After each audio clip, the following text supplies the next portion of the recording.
आप भी देखिए इमरान, आज का नया टॉपिक है हमारा।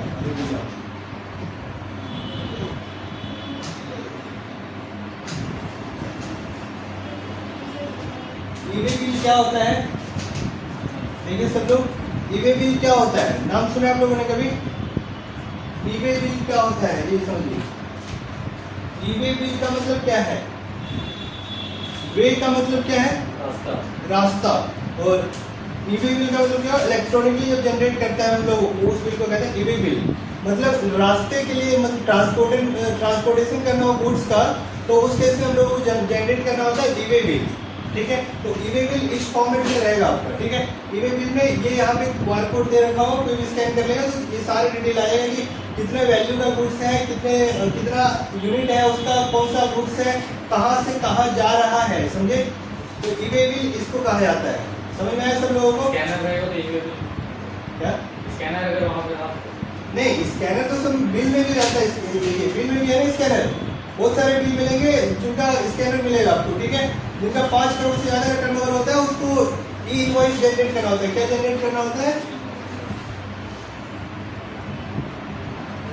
ई इनवॉइस जनरेट करना होता है। ई इनवॉइस और ईवे बिल दोनों अलग अलग चीज है। ई इनवॉइस क्या है? नॉर्मल बिल है। जैसे हम लोग सेल बिल काटते हैं, परचेज बिल काटते हैं, सेल्स वाला नॉर्मल बिल जो होता है वही है, बस उसको इलेक्ट्रॉनिकली एक डॉक्यूमेंट नंबर ये वाला जो, जैसे ये बार कोड होगा जिस बिल पे आपका लाइट ऑफ कर दो।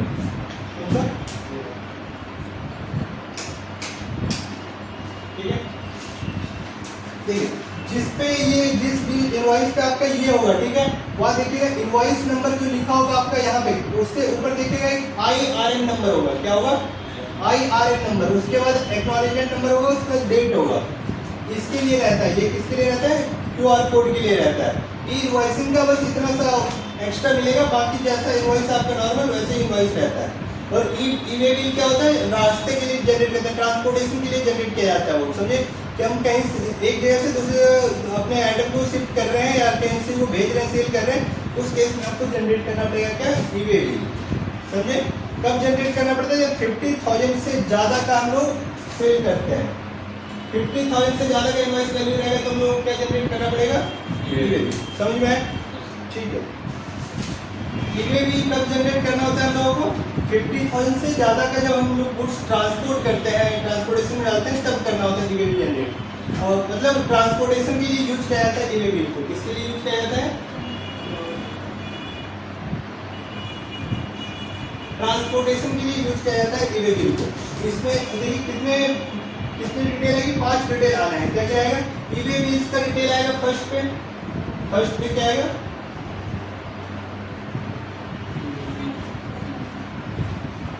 ईवे बिल्स का डिटेल आएगा, मतलब किस दिन आपने जनरेट किया है और क्या कहते हैं किस चीज के लिए जनरेट किया है आपने, कहां से कहां आप लोग भेज रहे हैं, ये सारे डिटेल कहाँ आएगा? ईवे बिल के इसमें है। ईवे बिल नंबर है, जनरेटेड डेट है और जनरेटेड बाय जो GST नंबर है उसका वो आएगा। ठीक है, उसके बाद क्या आएगा? वैलिड अप टू कब तक वैलिड रहता है?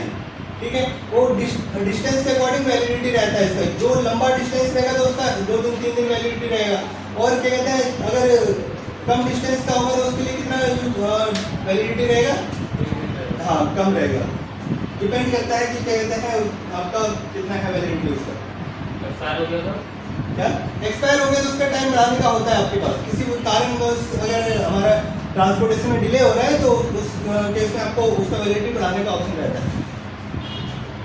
तो हम लोग क्या कर देखते हैं, इनका देखते हैं कितना है, अप्रॉक्स डिस्टेंस कितना? 4 किलोमीटर है ओनली। ठीक है, इनका कितना है? 729 को जनरेटेड है, वैलिड अप टू कब तक है? 30 तारीख तक वैलिडिटी है। 4 किलोमीटर जाने में कितना दिन लगेगा? एक दिन में जाया जा सकता है, 24 आवर्स में जा सकता है। तो क्या आधे घंटे में जैसे ठीक है, तो हम लोग इसमें देखते हैं क्या क्या डिटेल आ रहा है, ये आ रहा है। फिर मोड दे रहे हैं, किस मोड से हम लोग ट्रांसपोर्ट कर रहे हैं। तो रोड से ट्रांसपोर्ट कर रहे हैं तो रोड आ गया इसमें। अप्रॉक्स डिस्टेंस दे दिया इसमें। टाइप क्या है, क्या कर रहे हैं आप लोग? सप्लाई कर रहे हैं। कई बार सप्लाई करते हैं, कई बार सप्लाई के मतलब सेल के अलावा भी होता है। हम लोगों का किसी वजह से हम लोग बेचते हैं कुछ।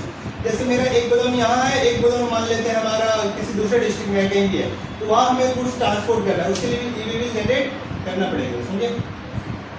उसका डॉक्यूमेंट्स नंबर मांगेगा, मतलब डॉक्यूमेंट्स नंबर मतलब इनवॉइस नंबर और डेट मांगेगा आपसे, आप जिस इनवॉइस के लिए इनवॉइस जनरेट ये ई-वे-बिल जनरेट कर रहे हैं, समझे। ई-वे-बिल तो तब बनेगा पहले इनवॉइस बनेगा, मतलब सेल करेंगे तो इनवॉइस बनेगा, अब उस गुड्स को भेजने के लिए हम क्या बनाएंगे, ई-वे-बिल, समझ में आया। तो उसके लिए ये है। और आगे क्या है, ट्रांजैक्शन टाइप पूछेगा, ट्रांजैक्शन टाइप जो भी है वो रेगुलर ही आएगा। तो सेकंड में क्या पूछेगा आपसे, एड्रेस डिटेल पूछेगा। एड्रेस डिटेल में किसका डिटेल आएगा, बायर का और सेलर का, किसका डिटेल आएगा, बायर और सेल। ऑटोमेटिक ले लेगा आपका जीएसटी नंबर डालिएगा, यहाँ पे जीएसटी नंबर डालिएगा तो वहां से ऑटोमेटिक ले लेगा दोनों का, बायर प्लस सेलर दोनों का। मतलब पूछेगा फ्रॉम कहां से कहां तक जा रहा है, फ्रॉम और टू का ऑप्शन होगा। फ्रॉम मतलब कहां से निकला और टू का मतलब डेस्टिनेशन कहां है, कहां तक पहुंचना है इसको। ये डेस्टिनेशन है, डेस्टिनेशन नहीं है आपका, ठीक है। उसके बाद थर्ड में पूछेगा गुड्स डिटेल।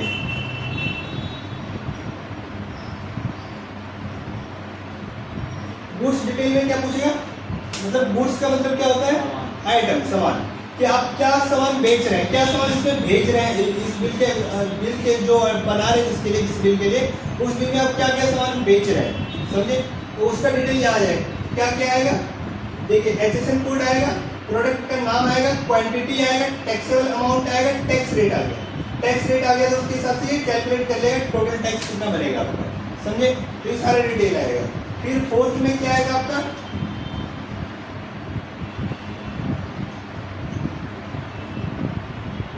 ट्रांसपोर्टेशन डिटेल है।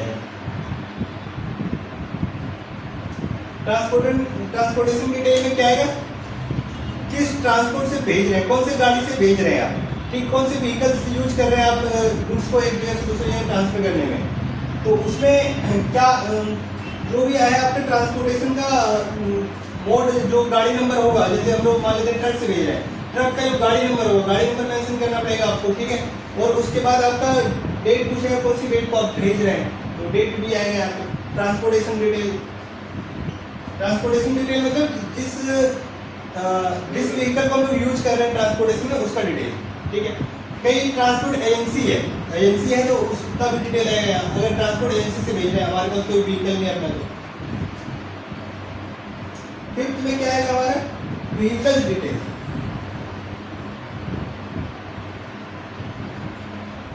इसी का पार्ट है, ट्रांसपोर्टेशन का ही पार्ट है। ट्रांसपोर्टेशन का डिटेल डालेगा, उसके नीचे पूछेगा व्हीकल डिटेल। क्या है, देखिए व्हीकल डिटेल्स में क्या क्या पूछ रहे हैं, वही जो मैंने बताया अभी। मोड पूछेगा, मोड मतलब कौन से मोड से भेज रहे हैं आप, रोड से भेज रहे हैं, जैसे ऊपर आया था ना आपका रोड, तो वैसे। उसके बाद व्हीकल का नंबर पूछेगा, कौन सी गाड़ी नंबर है, कहाँ से भेज रहे हैं, एंटर डेट मतलब कौन से दिन आपने उसको उसमें गुड्स डाला है, तो किस दिन आपने भेजना स्टार्ट किया है, ट्रांसपोर्टेशन कब आपने स्टार्ट किया है, एंटर्ड बाय किसने भेजा है, तो उसका जीएसटी नंबर यहाँ आ जाएगा। जीएसटी नंबर से ऑटोमेटिक जीएसटी डिपार्टमेंट का डेटा चला जाता है। ये भी है जीएसटी डिपार्टमेंट का पोर्टल, ये भी है जीएसटी डिपार्टमेंट का पोर्टल, और जीएसटी वाला हम लोग जो यूज करते हैं वो भी है जीएसटी डिपार्टमेंट का पोर्टल, समझे। तो जीएसटी नंबर से ही सब चीज देख लेंगे, तो जीएसटी नंबर डालना होता है हम लोगों को। आए समझ में, जनरेट कैसे करेंगे वो आगे हम पढ़ेंगे।